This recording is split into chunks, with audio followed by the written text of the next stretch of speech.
Hello everyone and welcome to a tier list video. I've been wanting to make a tier list video for a bit. I think it's something that a lot of people need who aren't super into competitive FoW and want to know what's good just in general. So I'm going to try and give kind of an overview on what I think is good. It is mostly my opinions. Bug's also here too. I'm here to provide a lens through which people who maybe don't have as in-depth of an understanding of the game can, get a glimpse into what's going on. And also, I'm just really funny, so of course I'm here. Yeah, Bug is hilarious, great for banter, but also, yeah, they will ask me questions if I say something confusing. So Yeah, I'm still just heartbroken, really, that there is no pervert here, though. That idea was vetoed, sadly. It's a real tragedy. no one's gonna get that reference. That's for me and the other Trophy viewers to understand. Okay. Giggle about. Okay? Okay. Hard games.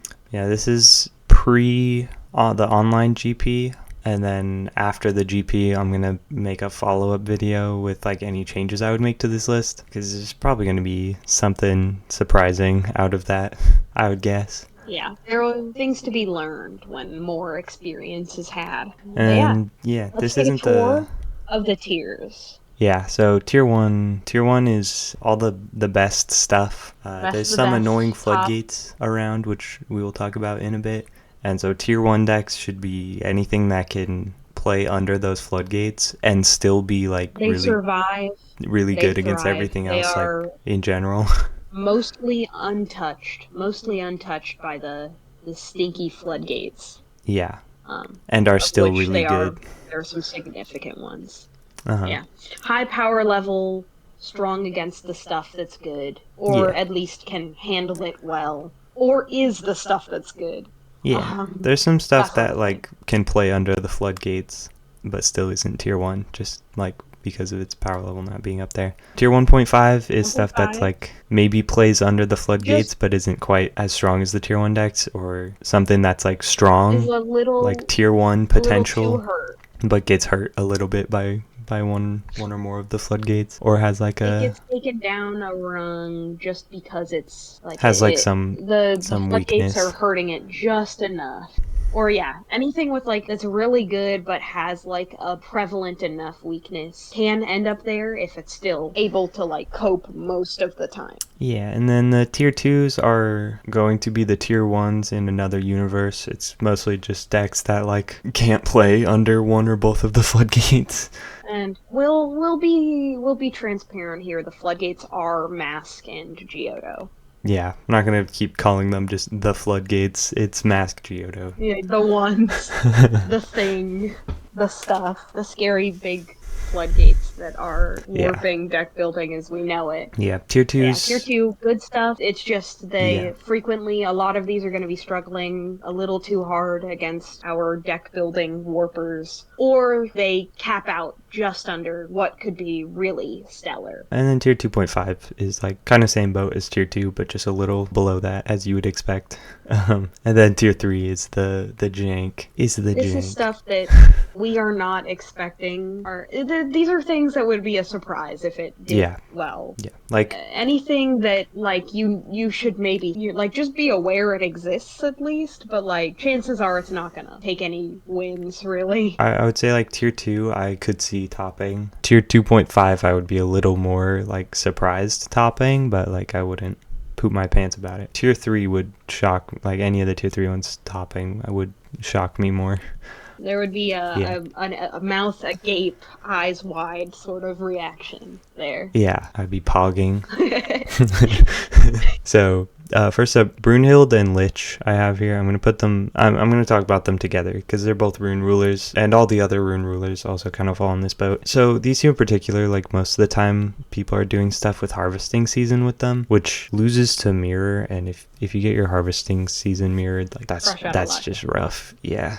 And then Lich also lost Roar of Dark Blessing, so you can't do the like hand rip before going for harvesting season. So Lich is just kind of like a green black good stuff pile now. I'm not sure if there's like any other like better ways you could build him. Brunhild has some more combo-y stuff with her bring back a human, unlock the seal abilities with the Pandora resonator. There's some silly stuff you can do, but overall they both kind of lose to like the Mirage Spirit and Shaman pretty bad, and lose to Mirror pretty Yeah, bad. something the audience is gonna see as this progresses on is good stuff piles. They have some ability to exist, but they're generally not really doing anything because they're missing out on like having Yeah. a way to win. Strictly good stuff pile is not enough. And You might Gnome, be able to stall for a little, but it's just not yeah, really gonna yeah. win you anything really.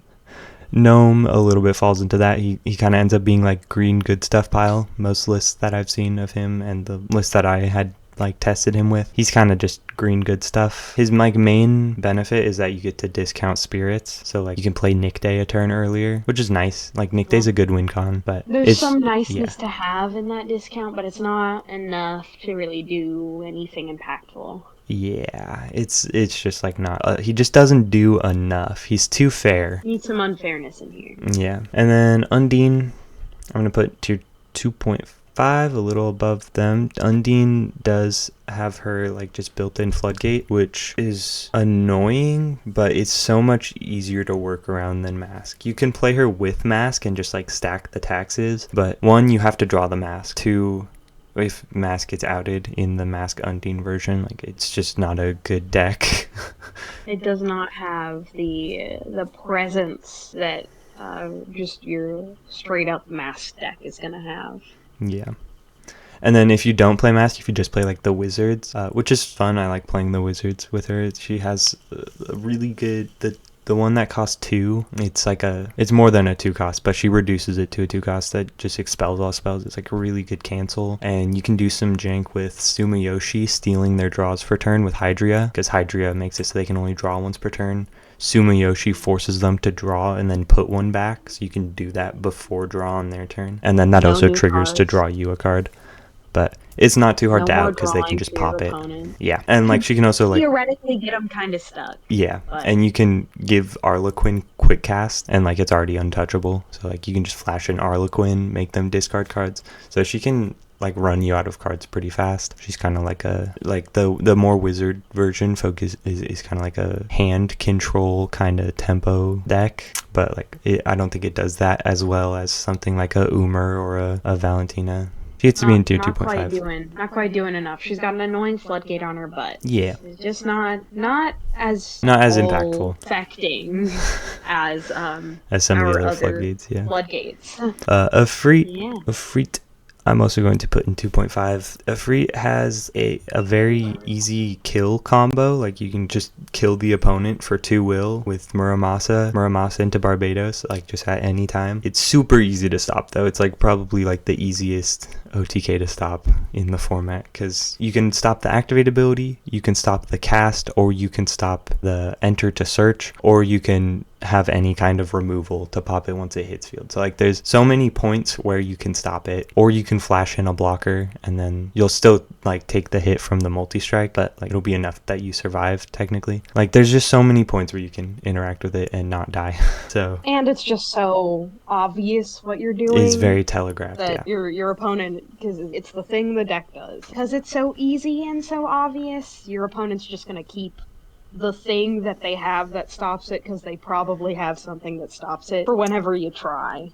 Yeah, you can definitely like the way I have my Efreet list built is with like a bunch of just like good stuff, interaction and look of corruptions, so you can like try and take the interaction out from the opponent before going in. But even with all that, it's like pretty easy for the opponent to have more than one piece of interaction, or just have like any removal at all, or like if the opponent's deck is competent at all, like probably gonna have something to answer it. But there is still gonna be times where you do just get that surprise kill, and that's why it's in 2.5 instead of rogue, because it does have I would have guessed it, but some potential.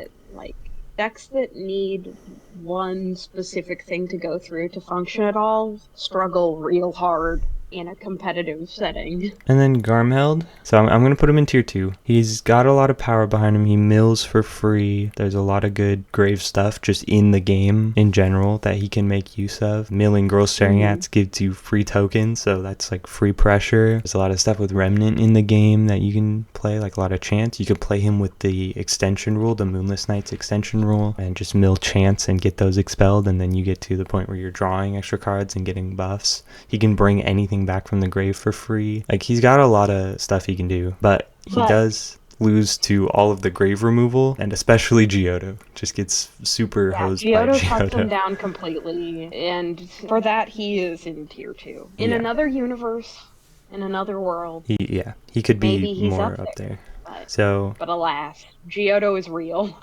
Yeah, and like tier 2's not bad, I don't think. It's just unfortunate the things that he exists around. If he doesn't happen to interact with a Giotto or anything that's playing like Grave Hate, then well, he might do pretty well, but yeah, you just gotta hope that your bracket is kind to you. Just luck. Have good luck. Yeah, that's the goal. And then Killua, I'm also going to put in tier 2. She honestly could be higher. She's like good all around. She doesn't have too many weaknesses. It's just like her ceiling has been lowered quite a bit post Errata, since she's limited to the dinosaur resonators specifically. Like, her main win con now is if you get to enough stones with Gon, it's a 20/20 Eternal Pierce, which is pretty strong. If you can remove enough counters to contract, there's still like contract into Grand Leon. You can do stuff with Wildest Predator, recovering the Bradlua Resonator, which can double its attack, and Wildest Predator recovers a dino, so you can swing with it for 18, recover it with Wildest Predator, swing for another 18, so that's like 36, so you can do quite a bit of damage with that pretty early. Yeah, it's like the deck isn't really struggling with what it does as much as some of the other decks, but it maybe isn't reaching as far in what it can do. Yeah, like it's one of the cases where it can like play under the floodgates, but even if it is playing under the floodgates, it's like not as strong as some of the other aggro decks. She's still got some good tempo plays. Brad Lua is still like a pretty good resonator. Swapping out for Brad with the Return of Judgment is still pretty strong, like value over time. So she's just all around decent. And then Aristella, I'm going to put him up in 1.5.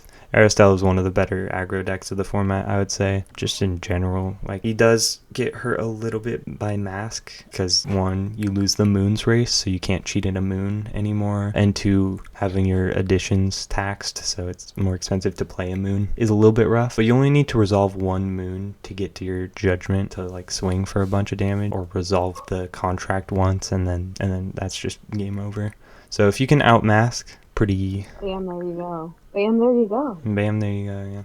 It's still rough, though, against Charlotte specifically, because they can tap down your stuff. But against most other stuff, he's pretty good. He's kind of has, like, the same deal as a Freet, where you just need to, like, resolve one thing, and then you can do a whole kill combo.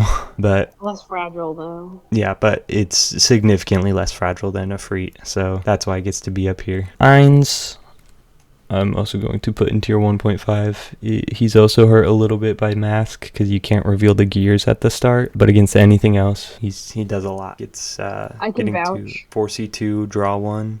Very good. Plus with Squirrel, you can recover a stone every turn, so you can just use Hide from hand to like put the seal counters on everything every turn before recovery. Or against aggro decks, you can just gain life every turn with birds. It gets going. Like, having the ability to just do a pretty decent effect every single turn, it gets you pretty far against a lot of stuff. And he can be very toolboxy with all the 4Cs you're doing. Yeah. You can craft your hand very well. Yeah, this is also maybe a little bit of my bias showing, but I think he's good. And this is your tier list. It's my tier list. I do what I want. You do what you want. And I'm here to agree or something. Yeah, until you see where I put Viola. But we'll get there when we get there. No, I don't see it. Viola on top. Viola tier 1 in my heart. We'll get there.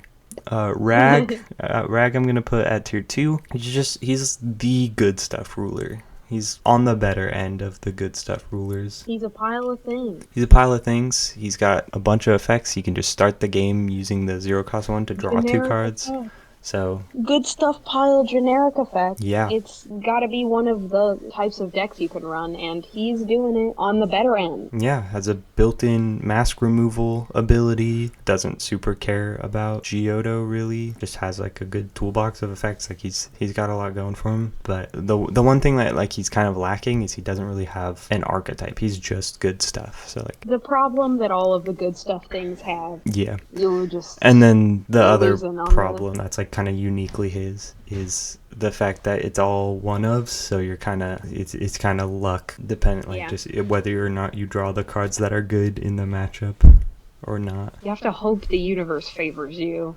Yeah, so it's a little luck based, but still definitely like on the better If you're end of good really stuff. creative, if you're really practiced, really smart about it, there are ways that you could do really well, but it's just I don't think that level is attainable for most people. Like in the hands of Meta, this is a tier 1 deck, but for most people, I'm going to put this in tier 2. It's also just like you're kind of at the mercy of luck. So, and then Excalibur, unfortunately, I think is tier 3. I haven't tested with it much currently, so like maybe there's some secret spice. The main thing I think. Do fight us on this one. Yeah. Like audience, if you want to, do fight us on this one because we don't know.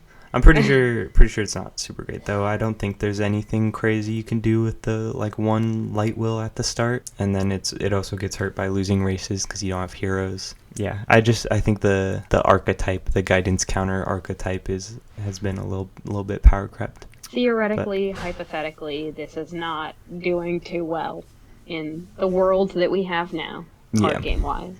But I haven't tested, so maybe it's better than I think.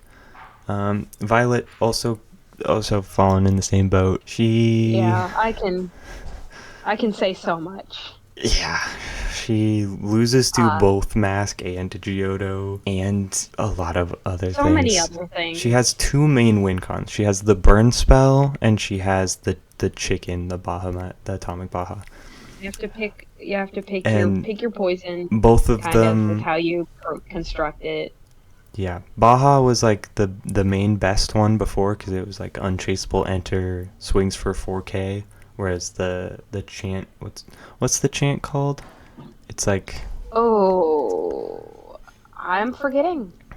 It's been a while. It's not turbulence. It's not atomic turbulence. It's the one. It's like remove 5 atoms and then it like burns for 2K. So you need like a raging messiah for it to be game, or you need to resolve 2 of them. So that's rough. That's why Baja was always better. But now Baja loses to Mirage Spirit and Shaman. So yeah, there's just like not a good way to make Violet work. As somebody who's played both of them, she just like both of those versions of the deck and really tried to get her to function. Because I like her. She's fun. She just cannot exist in the card game world as it stands. Needs her races, needs the graveyard. She's playing an activate ability all the time. Yeah. Freaking real sad, but she just doesn't have any ground to stand on. It's not a good environment for Violet right now, unfortunately. Olivia, I think it's Olivia is in a little bit of a better spot than Violet, but I'm still going to put her in tier 3. I think the best thing Olivia's doing is like God's Art for Dolly to ramp a will, or like to bounce back the Dolly, and then coin for Ray Asnable turn 1, which is cool, but like it's not the most, like there's decks that are killing you off coin. So yeah, it's not enough. Like it's not the worst. And like she does have access to some good tools in her archetype, the like randomizing stuff that she unrandomizes. There's some stuff with that. She has the one chant that just like pops to anything, surging something, I think, or maybe I'm thinking of a different chant. I don't know, but yeah, like she has some tools, but she's a little too fair. She's too weak. She's a little too fair. This game is not currently kind to decks that are fair. Yeah. I don't think card games are ever kind to decks that are fair. I mean fair, yeah. That's fair. Yeah. Sorry. Anyways, Zero is tier 1. Moving on. Zero's tier 1. Yeah. Zero's crazy. Yep. She's very good. They put She untouchable on all doesn't her stuff. yeah, she doesn't fall into the same trap nearly as hard as the other Fate stuff. Yeah, she can 'Cause go second, which a lot of she other has her Fate rulers ways struggle of a little with. coping, like with just being able to get the sub ruler in a less involved way is Yeah, you can get it with the very addition, nice. putting it in the sub ruler or in the ruler area, which makes that a little easier. And then She's getting a billion stones. yeah, once you get to that sub ruler, all your stuff is ramping stones. She doesn't care about mask or Geodo really, like, at all. The sub ruler is also just like free removal that draws a card. You're taking away keywords, so like pretty much everything is available to be removed because they won't have eternal barrier. So like your removal is always going through.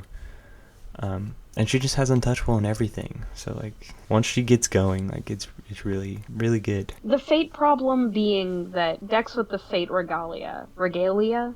I don't know how to say that word. Decks with Fate cards, they tend to do real bad going second. One of the worst of which I'm sure Yo-Yo will have some words to say about when it Zero's shows girlfriend. We'll get there. Up. Yeah. Or Featsing. Yeah, she struggles. Yeah, Zero's good. She is very good. Electra, I'm gonna put her in tier 2.5 for now. I know there's a certain someone who is innovating with Electra still. And I applaud that. Because yeah. I'm in support of it. As somebody who has a soft spot for Electra as a deck that I have played a lot in the past, she's fun. The armament stuff is a cool gimmick. The clowns are cute. She has some ways to deal with like mask and stuff like that. She's not totally lost, but she struggles still. Struggles still, and also Electra is a little weak to mirror because the new clown helps with that a little bit, but like all of her good cards are still just like 1-drops. So mirror does hurt a little bit, and a lot of decks are playing mirror. So that's a bit rough. Like, she can snowball if she can make it past some of that stuff, but it might take you too long to even try, and at that point you might just be dead. There's definitely a world where Electra could be good. She needs to get lucky a little bit sometimes in some matchups. Like, you really want to hit that chain sickle early. Yeah. A lot of the time. Just have good luck. Yeah, just hit exactly lucky. The armament you want, and everything is great. Electra on top or something. I don't know. Electra's cool. I like Electra. I wish she was better. I'm in support of an Electra sweep if it's ever possible. Yeah, I would be super happy if I get proven wrong about Electra and she's good, but for now I'm gonna put her in tier 2.5. This is just from what I've seen in my own testing and stuff. And you have seen a fair amount of Electra. Yeah, from you. Because I was forcing you to try and make her be good. Yeah. And then Lenneth, I'm also going to put in tier 3. We're hitting a lot of the tier 3s now. But yeah, Lenneth does get to draw a card to put one back every turn, so you get to like cycle a bit, which is useful, but not enough. Like you might as well just play flute and draw a card every turn. Other decks have other things or better things that function in the same kind of role as that. Yeah. And then the other thing she has is having Yggdrasil, so that you can stop a hit and then stop yourself from dying and then cheat in the Alice, which there's a lot of ways to stop that. Most aggro decks have like something to cancel it or like stop it from entering with like a spirit, a Mirage Spirit, or a Shaman. And then of Lenneth's contract and her like actual archetype, they're just a little too slow. And you can't play her with Inferno anymore because Inferno's banned. So, and moving on to Order Kaguya. Order decks are in a pretty decent spot in the sense that they don't lose to mask super bad because they're usually pretty like resonator focused and they usually don't care about the grave unless you're Odin. However, I'm still going to put it in tier 2, mostly just because power creep. Yeah. New cards have been printed since, and there have been enough of them that are just functioning on a different level, a higher level than that. While still, it's still decent enough. It's not like the greatest of the great or anything. Yeah, one of the things that like K4 can, not K4, K3, K5, not K3, K5. This is, there was 5 of them things. Yeah, K5 can coin One order. billion Kaguya. Yeah, she can coin order her mom, I mean Feith, to cancel a fate trigger, and then going back into your turn, you can call stone with her, and then unorder draw a card, and then still have your ruler be recovered, which is pretty cool. So that's something specifically in the fate matchups. Otherwise, like, she still doesn't have Hanzo. She's still combo banned with Hanzo. So like the main thing for like K4 is just that it's an order deck that gets to play Feith, and also she has the one chant that just like is like a free search for a tails every turn. You can search Feith with that, so she's just like a decent order deck. There's not much else to say about it. Nyarlathotep, on the other hand, I'm gonna put in tier 1.5, giving anything in the game swiftness. So like she has the same like benefits of just like order decks in general, where you're more resonator focused, so you're playing under Mask, you're playing under Geodo, you don't care about the floodgates, but also like giving anything in the game swiftness. There's a ton of ways that you can play Order Nyarla. Most of the ways that you would be playing her, play under Mask, play under Geodo, put a lot of damage out pretty fast. I think she's still definitely like on the better end of aggro decks. There's some pretty good aggro decks, and I think she's like on par with them. One of the good aggros. Yeah, and then is also just an order deck, so has all the advantages of order. Odin, I'm gonna put also in tier 2 along with Kaguya, is villains, so I think we can all agree the Tails cards are just better, but Odin does get to just dump any light card, And that's good. anything that just lets you do an action broadly to like a pretty big category can be used in ways that are good. He does lose to Geodo though. Against Geodo, you're always just failing to find because you don't want to remove your stuff face down. And all his like grave-based stuff. He has the unchaseable chant, repeating revival, something. Unchaseable, like bring back anything. There's still stuff you can do with that in King's Dragon, where it like recovers all your stones, and then you get the faith revival back to hand, and then you can replay it, bring back another thing, and just like keep doing stuff with that, which is like pretty dang good. You can still do sapling into Sphinx, like order sapling, call stone on the opponent's turn, order out, like sack it off, order out Sphinx immediately, and then you get to send a second thing. So yeah, Odin can still do that. I'm actually just now realizing Order Alice isn't on here, but Order Alice can do the same thing. I would probably put her like in the same spot, or like maybe even higher, since she also gets to like draw a card whenever you order. Order Alice is in a similar place, can do a lot of the similar things. Just has the weakness to Geodo, so putting him in tier 2. And then Shiva, I'm gonna say the same, also tier 2. Not quite as good all as the order stuff. Yeah, not quite as good in that as kind of Nyarla. area. She still has some like pretty good interaction, can make big guys. Not too bad, just not quite as strong as Nyarla. I have Gruz Ballesta here. It's mostly going to be Gruz Ballesta on my list. That's like the only other 6H that's just like super worth tagging with him. I'm actually putting him in tier 1.5. I think Gruz Ballesta is still just like a really good ruler. You get to just start the game with Ragstone, and then with my list you can burn the opponent for 2 every turn potentially, or you can use it to burn your own Lila and ramp a Darkstone, which you can use with like Skullstone and get a bunch of Dark Will with the Skullstone and stuff like that. Or put a turn clock on your opponent, or make use of it for yourself. Yeah, you can also play what's called Zhuge Liang, burns yourself to produce a red with the Zhuge, and then you can also burn yourself with my list, and then that triggers Zhuge Liang to produce a red. So you can like ramp with that, and then you can play Fire Pit Trap, and Pit Trap burns you for 2 at the end of your turn, which then produces another red, so you just get like a bunch of red, and then you can just dump that into flashing in stuff like Daji to burn the opponent. So you can kind of like play a burn deck with like Gruz Ballesta my list, burn ramp. You can play Yigdor. Using your own life as currency.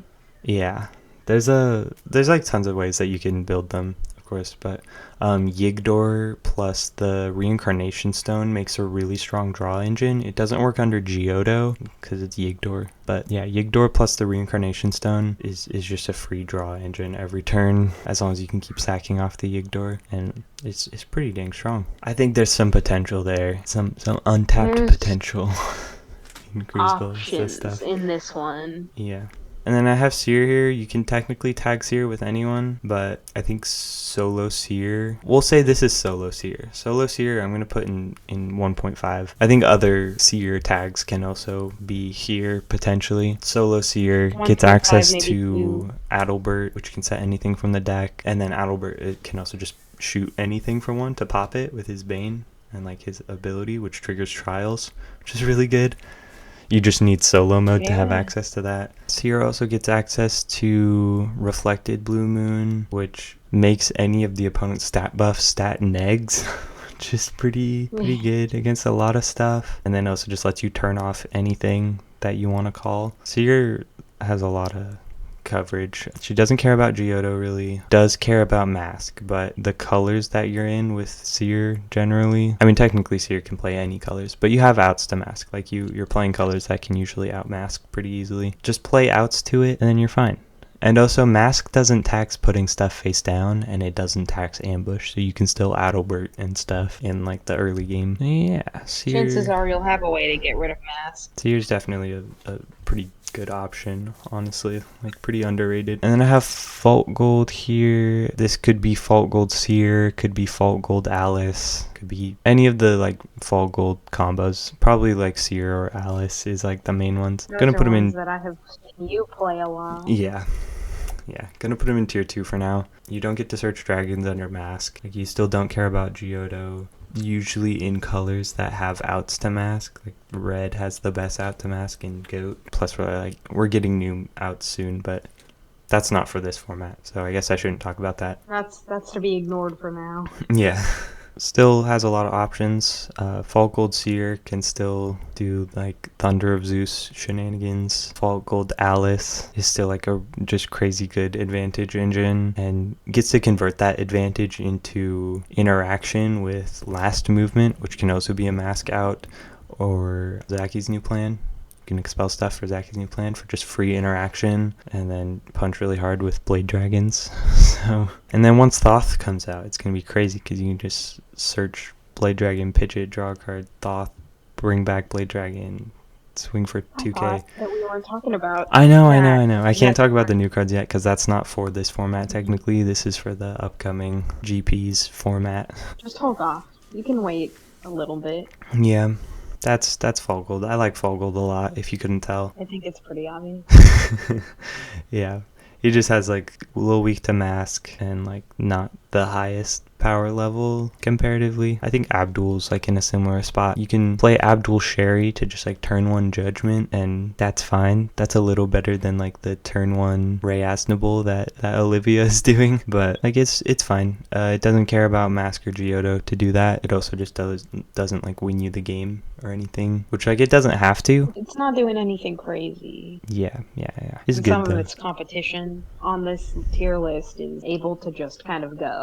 So Yeah, he's good as like a generic control engine. Like you can play him with Seer, like just Seer Abdul, and it's just kind of when you hit your Crucible Estestone, then you can go for Judgment. Otherwise, he's just there to -3 stuff, and then you just play like good blue-black stuff. Like that's like a decent control deck. I think there's better decks out there at the moment, but it's still good. Like it doesn't really lose anything in the current format. no pitfall, really, but just not doing a bunch. It's getting a little bit power crept by some of the like new crazy decks, but it's definitely still decent. And then Adalbert has a lock, has a good floodgate thing going on with his fate card.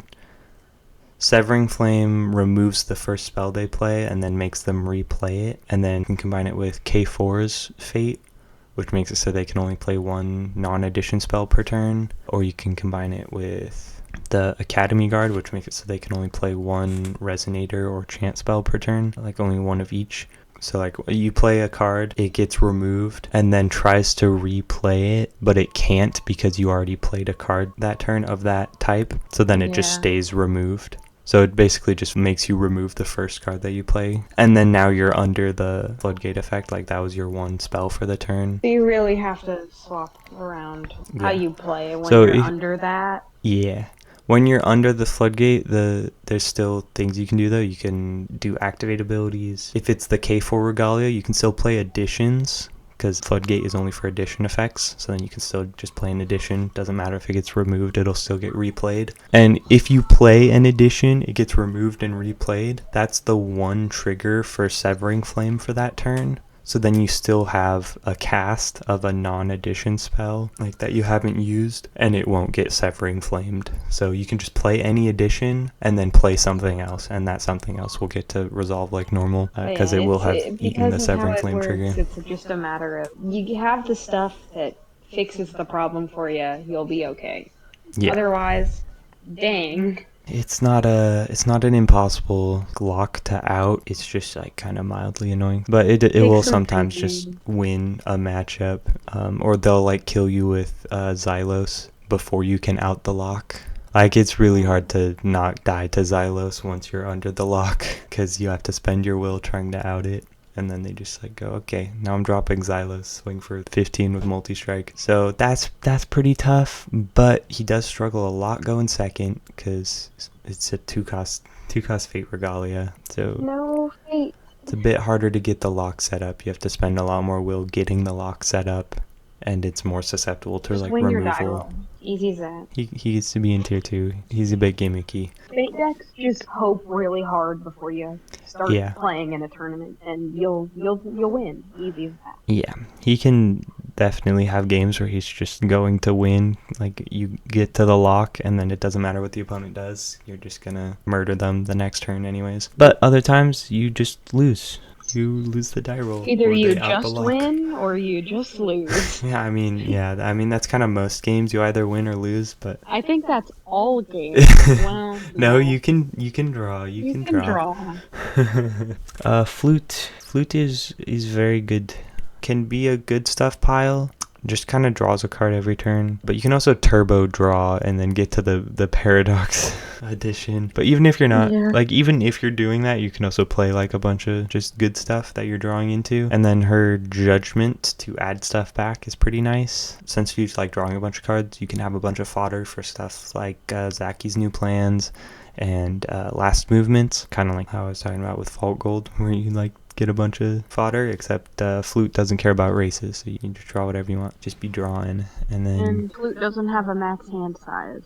Yeah, no max hand size. You can just have a bunch of cards in hand, which you will probably just have a bunch of cards in hand a lot of the time. She's also a water ruler with judgment, so you can play Sphinx and have it be untouchable, which is pretty cool. Yeah, that's Flute. There's not much else to say about Flute. She just kind of depends how you build her, I guess, because she is pretty generic. Feasting, we knew it would come to this. So the thing with Feasting is she's really good going first, but she's so bad going second when you don't have the sub ruler. It's pretty hard to build her in a way that like is good going second. I've tried. Trust me, I've tried. It's hard to like work around going second with her. So I think with how good she is going first and like how bad she is going second, I think they like average out to being tier 2.5. Like she's like tier 1.5 going first. Value.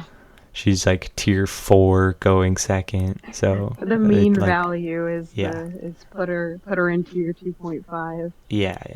We're going by like the average. She's like two different decks going first or going second, and like the mean value of both of their ability is 2.5. Yeah. Just win your die roll. She's fun though. Elves. If you like elves, play Feasting. Wukong, I feel like could be good. I'm gonna put him in 2.5 for now. The only testing I've really done with Wukong has been with him like playing by the book, playing with his like intended stuff, like just a bunch of his like support cards and then just like a few green good stuff. I haven't really tried him like going off color too much or like playing a smaller package with him and like playing other engines. I haven't tried him with Deus Ex or something else. I feel like there's a build of Wukong out there that's good, but I just haven't seen it yet. I just haven't felt it. Untapped like as of now, but maybe there's something. Yeah, one of these days I'll sit down and I'll test around with Wukong and I'll figure something out broken. Maybe one of these days. I think like him with his intended support it's very archetypal. Loses pretty bad to Mask because like you need them to be myths, and does use like quite a bit of activate abilities. Like I feel like there could be something there. Mikage, I was gonna put in 2.5. For different reasons. I think he's just a little too slow on the setup, especially going second. Going first, it feels a little better, especially if he's playing against another like slower deck. He just takes a bit to set up. And he's also like pretty, like you want to be playing Layla. Like he gets a lot of value from Layla. He gets a lot of value from Skullstone. So you're kind of, you want to play a lot of just dark, and in like a mono dark deck that limits your options a lot for like what you can do to out stuff like Mask. Oh, I would know. Yeah.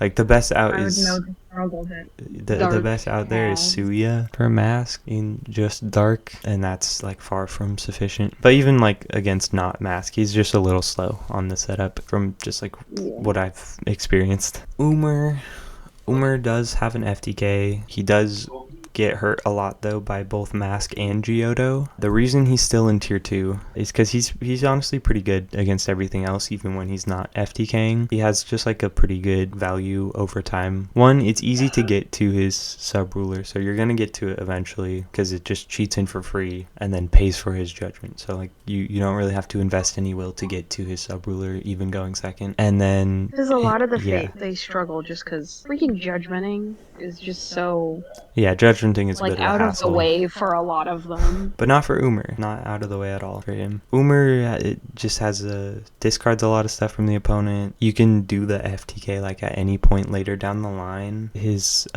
what's it called? Zakaba. I was trying to remember what the priest was called. Zakaba, like with his activate abilities. If you have fake key plus Zakaba, like you make both players you remove the counters, make both players discard a card, and then you draw 2, and then you can do that twice for your Zakaba, and then if you sack it off, you can pay 0, bring it back with the fake silver key, and then like do that again. So like even if you don't have the big Umar for the FTK, you can still do Zakaba, like just like hand loop the opponent a bunch and draw a bunch of cards, and that will probably get you to the like big Umar FTK. So yeah, he's got some stuff he can do. It is just like rough with the floodgates, but aside from that, he's pretty good against most other stuff. Lumia Lunya, the frenemies, I'm going to put at tier 1.5. Again, aggro decks. He's kind of on par with Aristella and Yarla, I think, for being an aggro deck. Has probably like the easiest time outing Mask of any deck, because you can just goat, even if they cancel goat. Next turn you can swing with it, flicker it, try again, and like you'll just eventually out the Mask. But even after you out Mask, it's still kind of a rough matchup because Charlotte can tap down your stuff, which is why it's not tier 1. Like if it had the ability to play through Charlotte a little better and also play through Mirage Spirit and Shaman a little better, then it could probably be tier 1. It also just has that weakness against Mirage Spirit and Shaman, because Lumia, at the end of turn trigger of Lumia is mandatory, so you get your stuff removed, which also sucks against Geodo, since Geodo makes them get removed face down. Not bad against Mask, hurts a bit against Geodo a little more, is also hurt quite a bit by the Mirage Spirit and Shaman.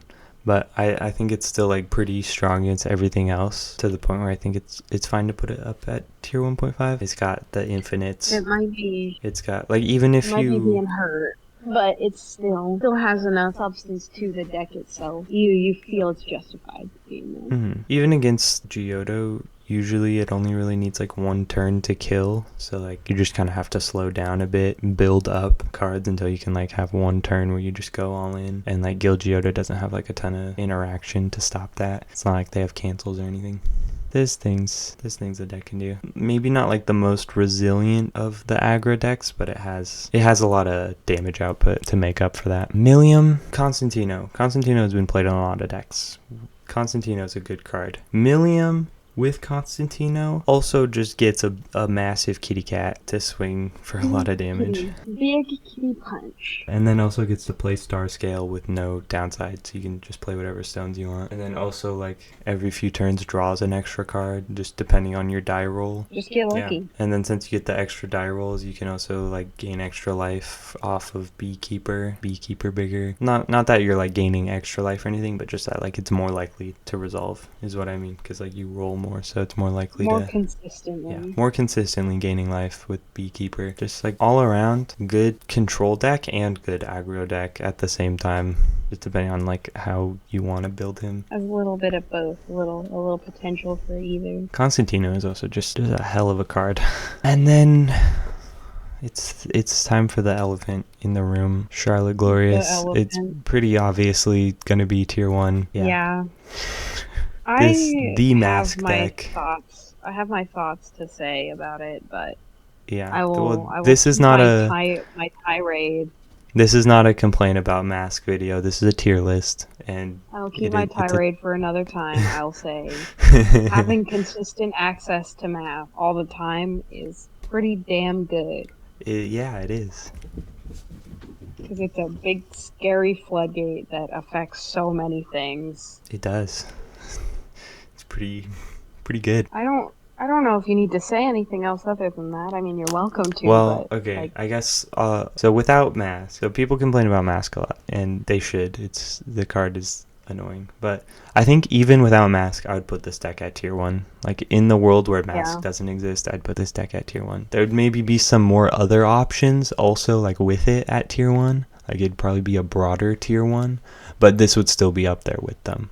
And that's the thing, is that even if you outmask, Charlotte has, like, some really good cancels that also let you tap down the opponent's stuff. So it's got just kind of, like, Charlotte as a ruler has built into it ways to deal with aggro by tapping stuff down. It's got cancels in the support that they gave to it when you discard the stuff. It's got an advantage engine with Aqua Feather coming back every turn and adding back resonators, so you just, like, constantly have your interaction back, or, like, have something back that you can play. It's got a really good win con with Charlotte on Judgment with the chant that makes her a 4K, or with Faltrin, who can just swing for a bunch, or like Robomaeda. So, like, it's got good win cons, it's got advantage engine, it can, like, cycle for cards with Glorious to just, like, dig for whatever you need, so you can, like, play a lot of different options. It's got a lot. Not only does it have easy instant access to the card, but it's also just good. Yeah, it just has, like, everything that you would want in a control deck, even without mask. But also just having mask just, like, shuts down a lot of decks. And even the decks that it doesn't shut down, it doesn't matter because it replaces itself and it's free. So the mask could not be there and it would still be pretty good. So moving on, Alhamat kind of would be really good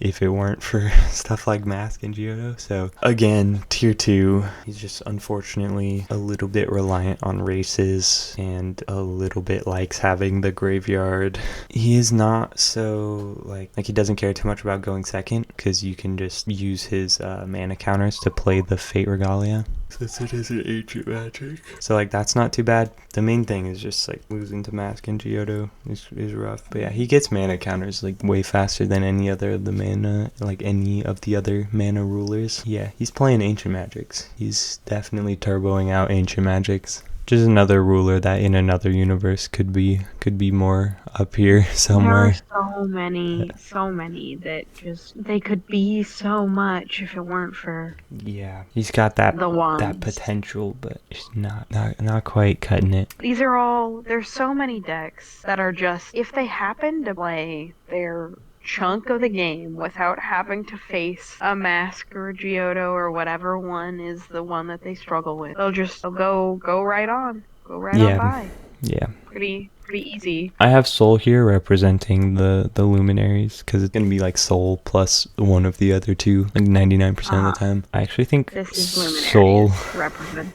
I think the luminaries are, like, the best mana rulers. Like of the three, like if it's between Luminaries, Alhamat, or Yokoshima, I think the Luminaries are like the best ones. They start with the most counters. Explosive use They're- of mana yeah. counter. Very explosive, plus just the fact that the amount of value that Pluto provides and the fact that it's untouchable, quick cast, it's so good. Draws you a card, gets you a token, searches you ancient magics, like reborns your guys. So good. And then on Judgment, going up to 10 mana counters and just getting to play whatever you want. And then you can also spend mana counters on searching ancient magics, or you can, there's just so much value. They can't like mirror, since you're using counters to like produce the will, you're like paying the full cost for your ancient magic, so like they can't mirror them. You get to play Alhamat's Fate since it's water, so you can just use your mana counters for blue to play the Fate. If you're playing Merc, you can use Merc's counters, otherwise you just use Soul. If you're doing Soul plus Mars, play the Alhamat Fate, and then that gets you counters every turn. If they out the Alhamat Fate, like if they Zaki's New Planet or something, like Pluto searches another one, replay it. Yeah. It's good. Again, struggles against Mask a bit because you do lose your races. What a silly pattern to see. Yeah, struggles against Mask because you lose the races. But it is playing colors that have like some of the best outs to Mask. You already like naturally want to play Last Movement, I think, which is a pretty good out to Mask because you also want to have your stuff removed. You want to have because you can play your stuff from the removed area. Not that you want it removed, but like you don't care if it's removed because you can play it from there. Which against Gilgiodo like hurts a little bit because then they're removed face down. You can't play them from the removed area. But that also like if you're playing against Gilgiodo, it means you're not playing against Mask. Like you can have outs to Mask, you would still get your removed area, or you don't get your removed area because you're playing against Geodo, but then you don't have to worry about Mask, and then you can just play whatever ancient magics you want, and then you just kill them with a steam explosion. One thing is gonna bother you or the other, really. And like either one like doesn't fully kill you, really. It's a hindrance. Yeah. Not the end of the world. I think Prisia may be tied with Nyarla for like most resilient aggro deck, hardest to stop. Nyarla because it's an order deck, so like you literally can't chase to it. That's how order goes. But Prisia's stuff is all like 2 costs, so none of her stuff gets mirrored. She does just suffer from the downside of being a Fate deck. But even going second, like she has a lot of damage output with her Regalia. If you stick the Regalia, every time you call stone, everything gets +4/+4 for the turn, and then all of her stuff also gets more stones, so then it's more likely going to be +8 or +12 or +16. Plus on enter, it puts 1 back and ramps 1, so that's +4 at minimum the turn it comes in, and then you call stone, so then it's +8, and then play a guy, so then it's +12, give it swiftness.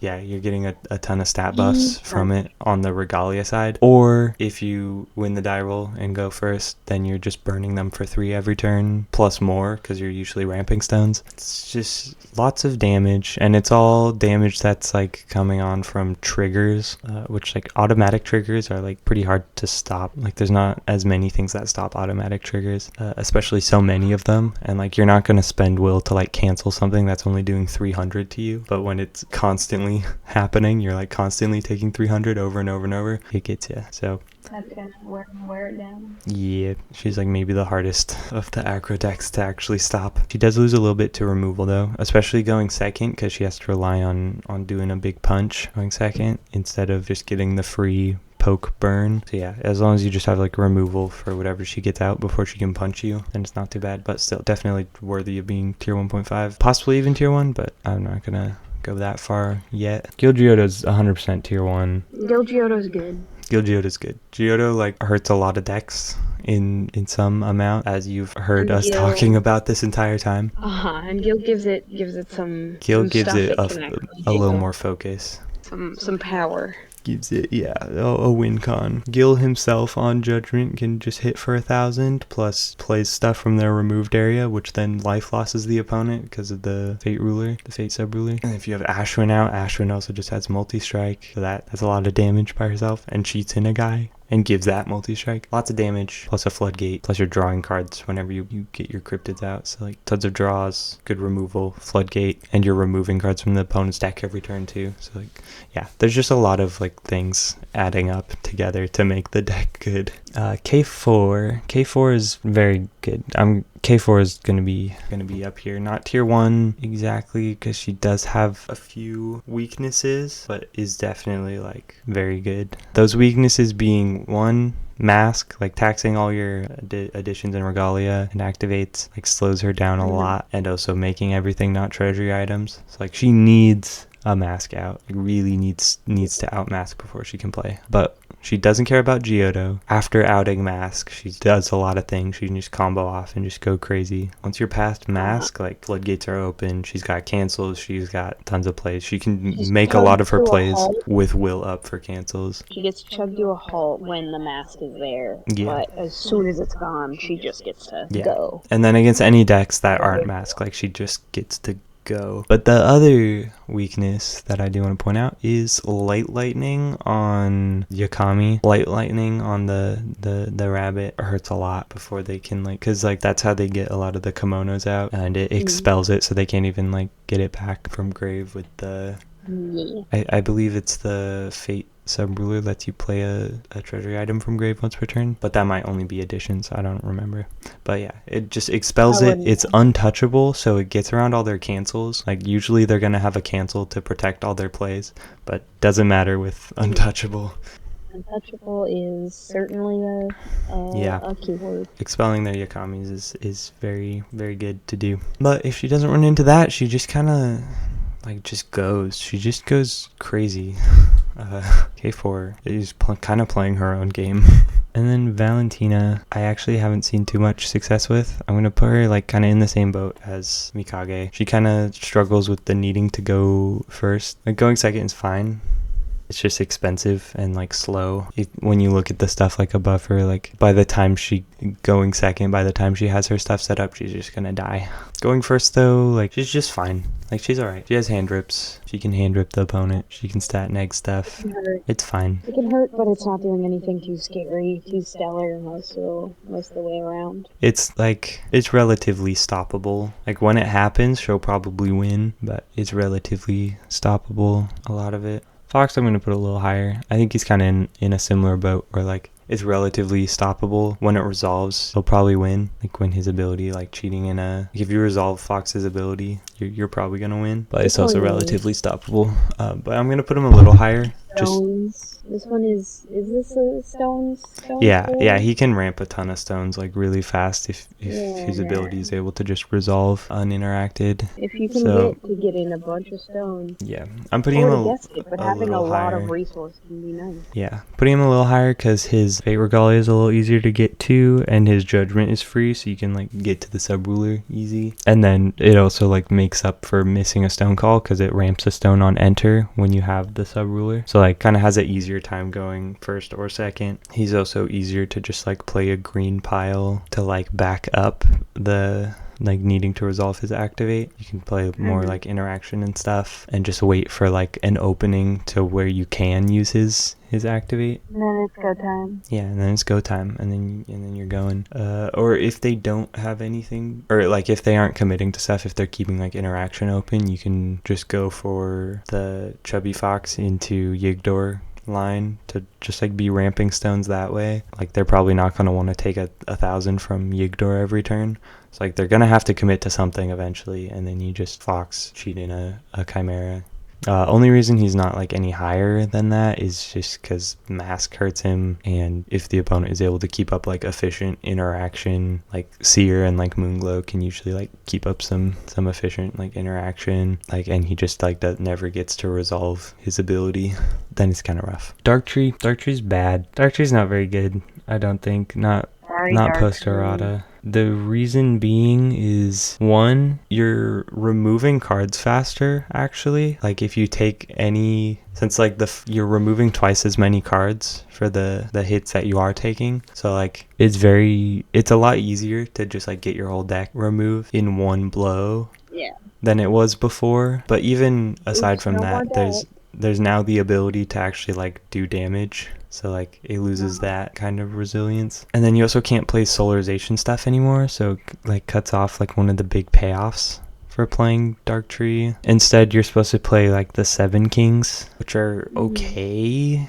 I guess it's just not as good of a payoff as a lot of other decks have. Like, a lot of other decks are just doing way stronger stuff than what Dark Tree can do. Like, Dark Tree needs ways to burn itself to get stuff removed is like one thing, which isn't too hard to do, I guess. But your path to the things you want to do and your things that you want to do and the reward that they give they're not all working together well enough. Not strong or quick or impressive in any kind of really big way. It's like the main reason why Dark Tree was ever good before at all was, one, just being unkillable, which is no longer the case, and then two, the solarization stuff was Zebin. And so now two things both of those things are gone. So from my testing with Dark Tree, it's not that great. There is, however, some cool spice. You can Cane of the Salamander, burn yourself to remove a bunch of cards, and then bring back Rezard like end of the opponent's turn, recover Call Stone, and then give the Rezard Swiftness Pierce. So then even if they block it, they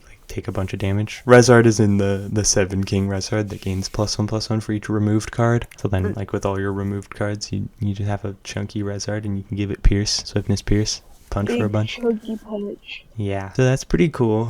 Some fun spice. It loses to any removal though. It's alright. But yeah, and the deck is also bad against Gil Giotto and against Mask. So books tier 1, books on top. Books are the best. Books are crazy.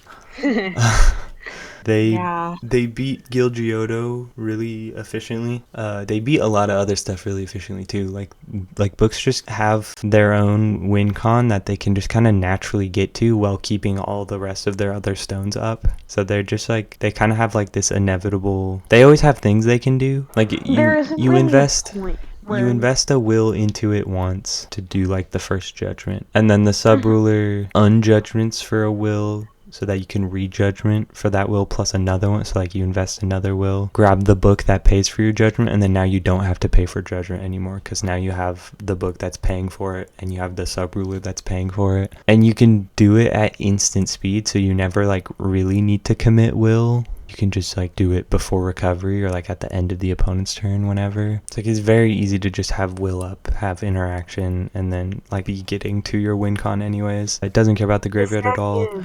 Hurts a little bit playing against Mask to like get stuff set up because you get taxed for your swapping. You definitely want to have Mask outs, but it's not like getting not so good that you can just ignore all of the other decks. It still has to play the game. It's hurt a little bit by Mask. I will say that it's hurt a little bit by Mask, but not nearly as much as like any of the other decks right now. It can play under Mask like decently. Like, that's not to say it's like a good matchup, but it's not the worst. And books just have like good matchups into like everything else. They just have so many options. And then Aristella can do some janky stuff with Dexia's advice, but not very well. Like, it's not. It is jank.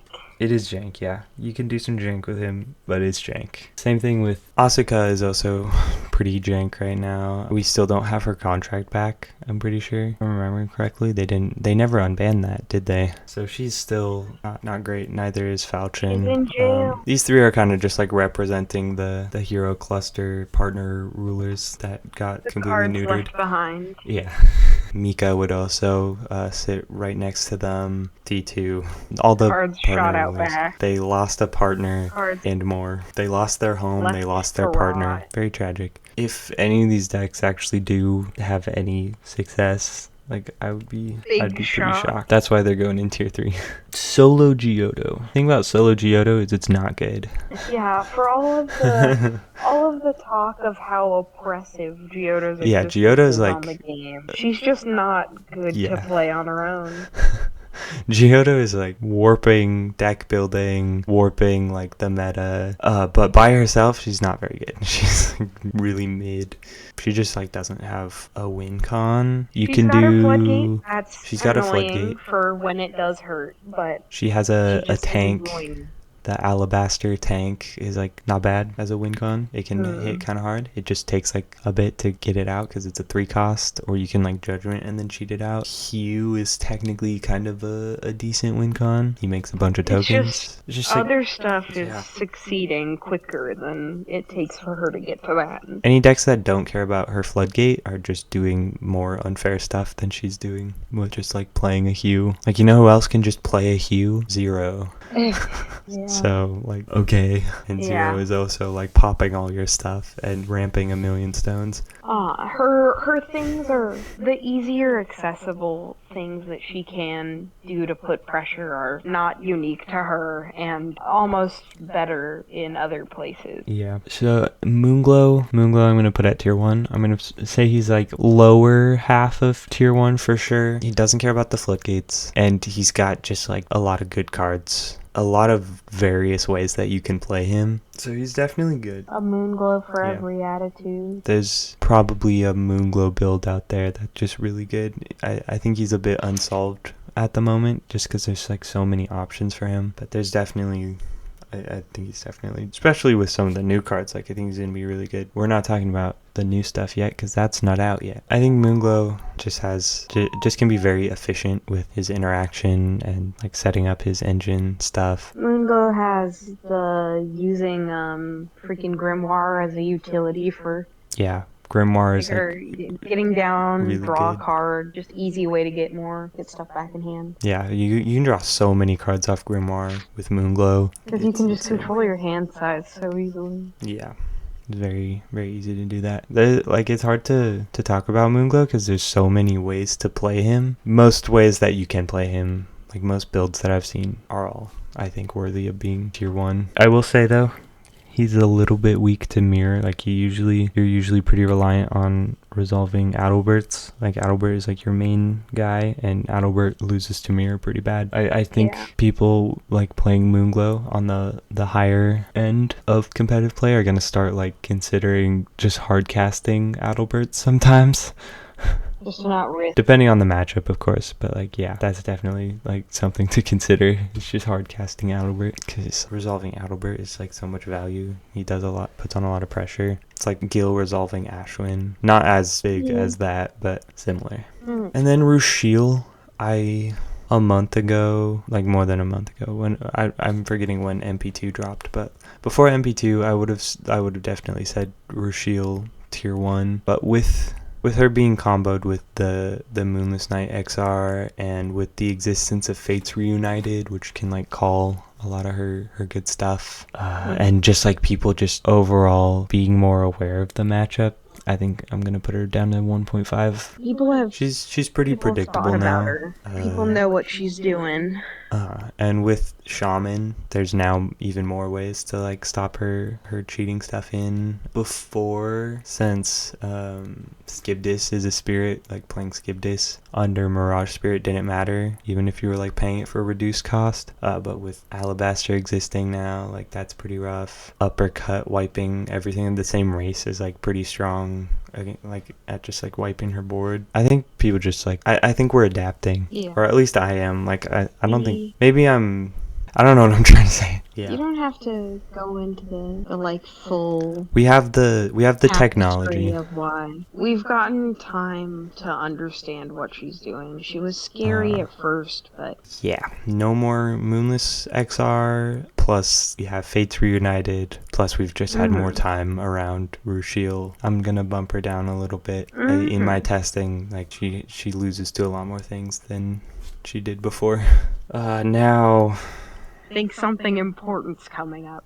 Tier 1, obviously. Yeah, you think so? No, I'm kidding. No, she doesn't belong there. Yeah, I know. We both know. I'm gonna put her in tier 2. I know. In my heart, she's tier 1. She's not bad. Tier 2 is not bad. But yeah, I can go on the whole tirade for you.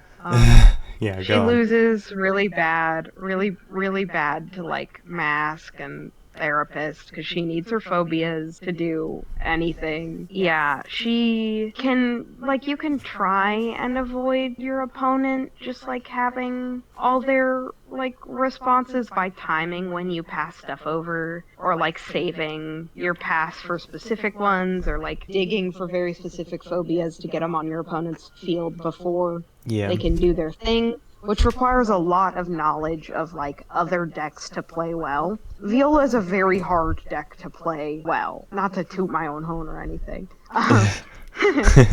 But she struggles with anything that can get them off of the field sucks. Freaking Dark Alice, it's free food for Dark Alice. Suya is like a pain. There are so many things that Viola just cannot, especially because she's locked to stuff that has dark. Yeah. She can't. Yeah, she can't play the outs. Yeah, she's very limited in what she has access to. But when she does end up getting all of her stuff, it's great. But you have to get there first, and Yeah. The outs to mask, the good outs to mask, the usable outs to mask in darkness are Suya, Suya, and Suya. It's just Suya, which you don't want to play in Viola in any other matchup because you don't want to make the opponent banish a phobia. Sudden Arrival of the Conqueror is also like Yeah, an option. Arrival exists, but it costs 3 under mask, which is not usable. That does not qualify as usable.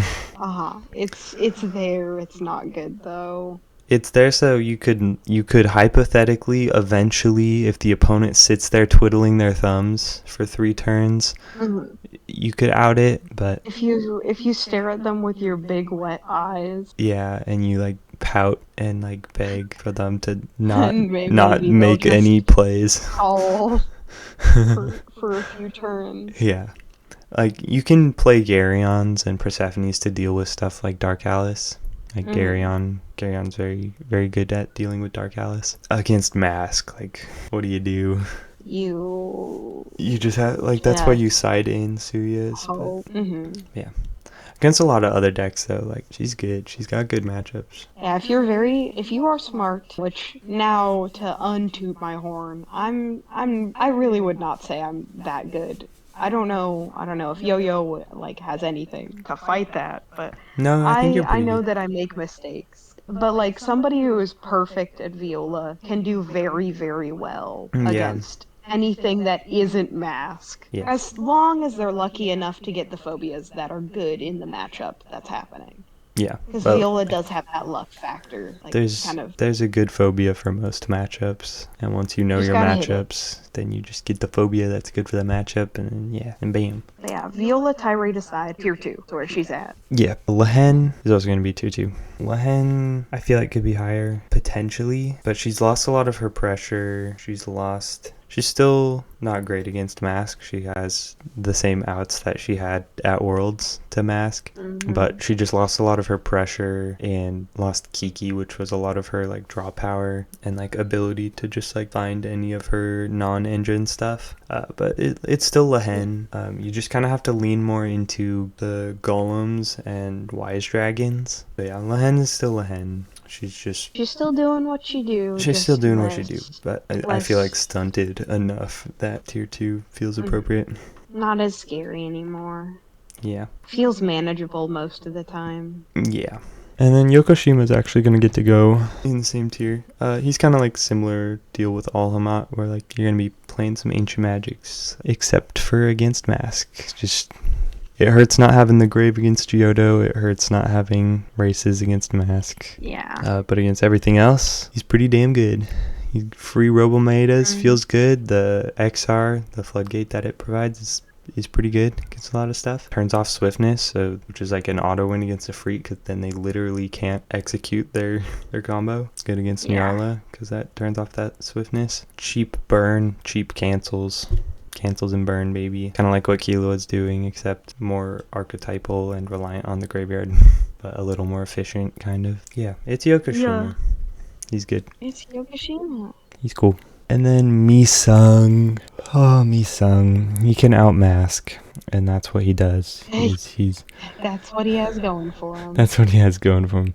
The thing with Mi-sung is his win con just like takes a while. It's very linear. It takes so long. You have to be dumping Will into resolving his martial arts every turn to like get to his to get to enough mantra that you can judgment. A straight line from A to B. Yeah. To do the same thing. It's Yeah. just so much for So that's fine. Fun gimmick and all, but it's not gonna be outperforming a bunch. You can play him just as like a good stuff. Like just have his like start of game grab the master, so now you have something to give your stuff eternal barrier to whatever you need. Plus you have the activate ability to pop additions or regalia. So you just have start of game free body with protection, and you have free removal, and then you just play the rest of your deck can just be good stuff. And like you don't even need to play the martial arts. But as we mentioned at the start of this, good stuff pile is not quite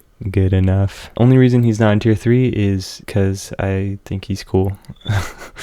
No, it's because no, I think he has. I think he could be a deck. I think he's a little bit better of a good stuff pile for the specific format than like gnome good stuff pile or like lich good stuff pile, because those usually rely more on like shenanigans. Mi-sung can just play whatever and has outs to stuff built into him, so he's a little more like tailored to the specific format, I guess is what I'm trying to say. Next, Zaki kind of has the same problem of like having too slow of a win con. Like once she gets rolling, it can, like once she starts like turn skipping, then like it can speed up quite a bit, but it's like it's a matter of getting to that point is a little bit too slow. You can also just use her to mulligan for mask, but you could also just play the mask deck and have it guaranteed. Yeah. So but aside from like a mask Zaki, just like normal Zaki, still like just a little bit too slow. Investigates are neat because of getting to like flash in Professor like at the end of the opponent's turn is pretty nice. Professor good. And she gets access to the untouchable Sphinx and stuff like that. Like she can play just good blue cards like while she's getting to her win con, but that's generally like not enough for most matchups. She's just a little too fair. Yeah, decks towards the bottom. She's a little bit too fair until she's unfair. She starts getting unfair too late. Her build-up is too kind to the opponent. Like she starts to be very unfair, but it takes a bit. And then Laika goes into tier 2. She's another one of the ones with so much potential, but then is hurt by a floodgate. But yeah, she's got so much. She has so many options. She's got untouchable stuff. She's drawn a bunch of cards with tigers. Untouchable, like unchaseable stuff all over the place. Freaking Tiger Morphed has multi-strike, and Spider Morphed can swing 8 times. So either one of those plus any stat buff lets you just do a ton of damage. It's multi-strike plus it can attack twice on the Tiger Morphed. So that's like 4 hits, and then the Spider is 8 hits. So you're getting like 4 times or 8 times whatever stat buffs you give to them. Just crazy. How fun. You can just any like little stat buff to your Spider Morph or Tiger Morph. It's just that's game. That's cool. Snake is also We're on to our final. Snake is also good. So yeah, she's got potential. Yeah. She just also has cool things that she could do, but alas. Yeah. She's just a bit gate-kept at the moment. We're under the final 3. Yeah, final 3. Lucy should be tier 1. However... Unfortunately. Same thing as Laika here with not being able to do stuff under the floodgates. Yeah, look at them. They're trapped together in tier 2 because of cards that we are of the opinion should not be able to exist. I think Lucy's better though, if I'm being honest. I think Lucy's a stronger deck, especially with the new stuff. Like Lucy is like unbeatable in any other matchup that isn't Mask or Geodo. Lucy is just unbeatable. I remember when Lucy came out, you immediately were on getting stuff, but then... Oh my god, Lucy came out? Sorry. Shut up. I thought I was the one supposed to be making jokes. I can make jokes too. Anyways, what were you saying? When, like, you were so excited about Lucy as an idea because it's, like, very up your alley with how Yeah, I love a the game is toolbox. played, but then there was just never a chance for you to actually play it in anything. I know. Because I made her in paper. I had the deck. I had it all sleeved up, and then alas, the world just didn't let her live. She was yeah, not able to play ever. tragedy. I'm honestly like debating between whether she should be 1.5 or 2, because she does like beat most of these 1.5 decks. I I feel like, think but then she loses to the tier 1 decks. I think because of the philosophy behind 1.5 is strong game against everything and stands a chance against tier 1. The thing is, Lucy doesn't really stand a chance against tier 1. Yeah, Well, okay, so Lucy gets Lucy bodied can by play mascots. I mean, anything can play mascots, but like if she deals uh with masks, she can definitely like play the game. She's not completely washed. It's just Giotto. Like Giotto is really what beats her. But yeah, I So I think don't know. by the philosophy of what tier 1.5 is reserved for currently, it wouldn't necessarily make sense for her to be there. But given how you put how Featsing's place was determined, I think if you believe strongly that Lucy's sheer power in everything except for the two floodgates. Like, if she just bodies everything except that, I think it's acceptable to put her in 1.5. All right, yeah, fair enough. Yeah, Lucy on top. Lucy bodies everyone. No, that's not true. She's not unbeatable, but like she's really good. Yeah. She's really really good. Like the more I've tested with her, like she's actually kind of really good. Reflect She does refrain. require you to be smart, though. Yeah, she's pretty much, yeah. The reflect refrain tag, it gets to be in rogue tier. I mean, it's not a bad deck. It's just like, I know. I'm playing. I'm being mean. yeah, I don't know. Yeah, it's just not that great. I don't know what else to say besides it's just like not that great. Like it's kind of a good stuff. It kind of falls into the being a good stuff deck, but not having like Is it? much outside of that. It doesn't win you the game. Yeah, like their contracts are fine. They're like contract sides. Their J ruler sides like are fine. Yeah. And last but not least, Last but not least, Hyde. Hyde does struggle a bit this format. I feel like she struggles a lot against it's called Fire Pit, which like everyone can play, like yeah, literally Fire anyone Pit can Trap. play. She does have an infinite. Like, Infinites are funny. yeah, it's a funny infinite, but she uses a ton of activates, which is bad against mask. She doesn't have like a ton of cancels. It's mostly just removal, and a lot of stuff has barrier now. Like a lot of her removal is not like adapted to how The common barrier modern is game now. state. Everything has barrier on it. Slapping barrier on everybody, because why not? Yeah, They, as soon as they got the game design got their hands on like just doing a bunch of like barrier and then like a subset of things like barrier champ, barrier freaking non whatever, like barrier barrier for a type. non-fire, They're just like barrier non-light. everything Yeah, goes on this. We're throwing it everywhere. yeah. Everything gets a little bit of barrier as a treat. And as a result, light lightning is like one of the best removal spells. So Hyde, not doing like Hyde is still good. She's just not like great. I don't think, in my personal opinion, I don't think she like beats most of the stuff up here. I think that's fair to say. I think this is a like not a bad placement for everything. There's also a bunch of stuff that's not on here. It actually is a bad placement for everything because Viola doesn't have her own special tier above everything else. So All right, you know what?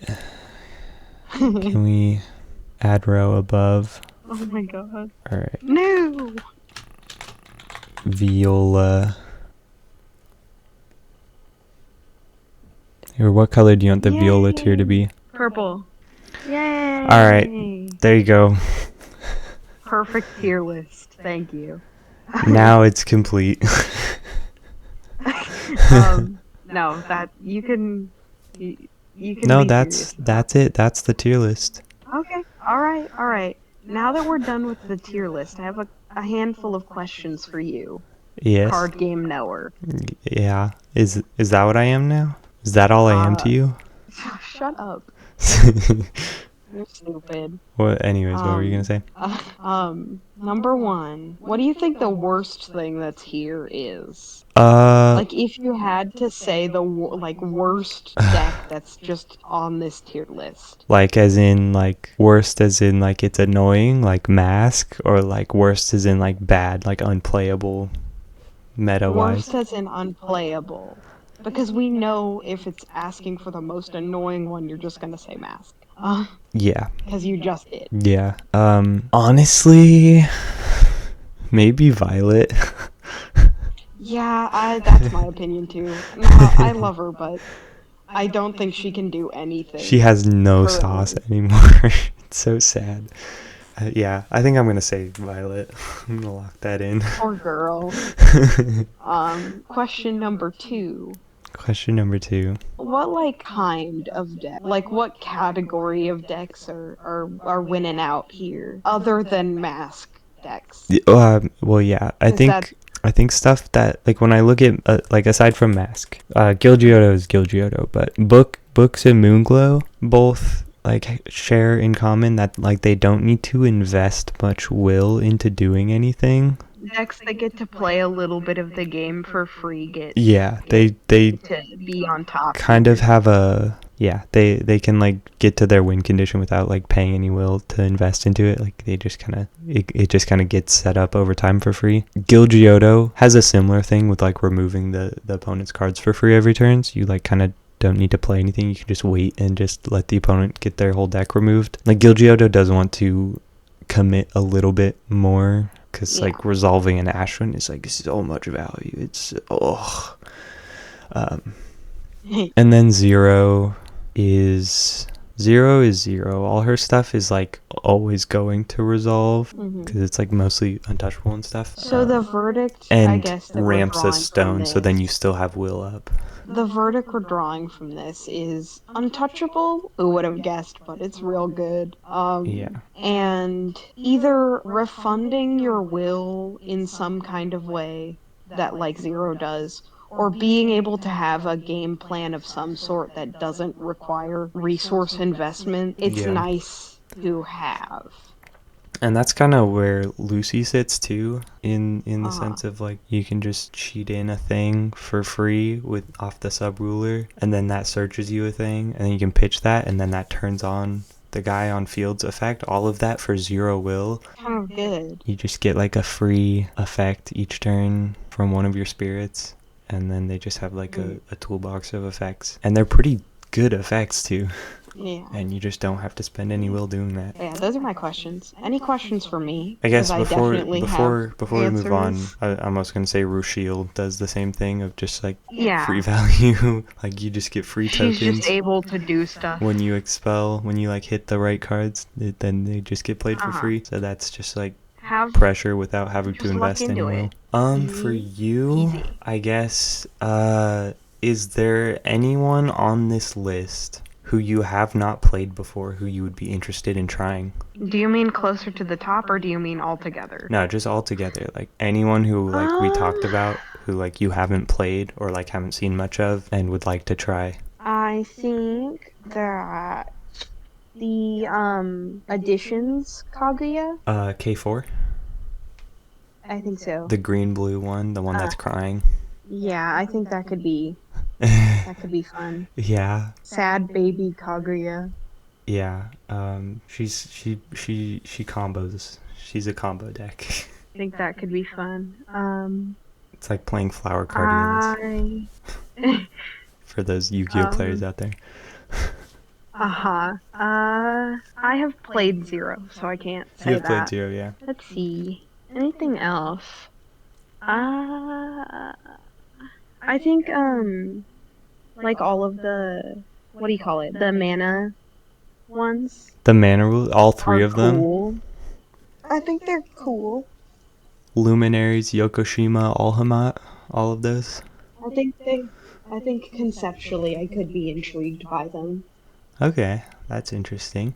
I don't know. I wouldn't have guessed that for you, but I don't know. Doesn't seem like your Okay. vibe. I don't know if that I don't makes sense, know. but Maybe I want to expand my horizons. Have you thought okay. about that one? Yeah, I'm thinking about it, and yeah. Uh, which one of the three, like, do you think you'd want to try first, or like, which one do you think is Maybe more? Luminaries. Hey, haha, let's go. I think Leica also. I've played Leica a little bit, but I think trying Leica again with Yeah. because she's gotten more of her forms. Yeah, like is cool. Because I just think that conceptually because that's Leica's thing. She gets her completely separate J rulers that are like a thing, and I think that like uniqueness is something that's interesting to me. So Yeah. And I like flavor. you did make a like a drawing, so you kind of have to. I did. I do have to give her some Yeah. respect game wise Yeah. because I have her I have her drawn. Put some respect on her name. Those are those are some things that I think could all be cool in some ways. Okay. Yeah, we can. I don't have the cards for Leica. I do have the cards to build Yoko. Do you also have the cards for Luminaries? I think. I think I'm still missing a soul though. I never pulled a soul in 4 boxes Yeah. of MP2. Um, Unfortunately, weird luck. yeah, I don't have all the Leica forms though. I would need to pick up the rest of the Leica forms, and then I think I have the rest of the deck. Mm. And I have like the Luminary deck aside from needing a soul. So yeah, we could do that. We do that. And this is where everybody makes fun of you for liking card games. What? Just kidding. The only audience for this video is people who like card Yeah, games. I'm if you've being watched this far and you make fun of me for being a card game nerd, I have some news. I'm making fun of people as if I did not choose to participate in this and actively enjoy it. You literally sat here for how many hours has it been? Like No idea. 2 hours, 3 hours, like 2.5 hours of just talking about card games. So you can't say anything. It's Fucking friendly nerd. fire. Hey. Anyways, we should We probably need to end this. we should probably wrap this up. I can't have you on videos Um, anymore. We're gonna get carried away. Like we just get carried away so easily. All right, thank you guys for no, that's what watching. makes it fun. Oh, I Thank you, forgot to. audience, for listening. You know what? I forgot to mention deck lists for not all of these because I don't have deck lists for all of them, but deck lists for any of these rulers who I have a deck list for, I'm gonna put in the description. And always remember, Yeah, Viola on top. yeah, Viola on top. So yeah, you can use the deck list down there as a starting point. But hmm yeah, thank you all for Yeah. watching, and Hope everybody is having a good day. And provide us any feedback, any disagreements yeah, in those cool comments below. yeah. All right, peace out. Bye. Bye.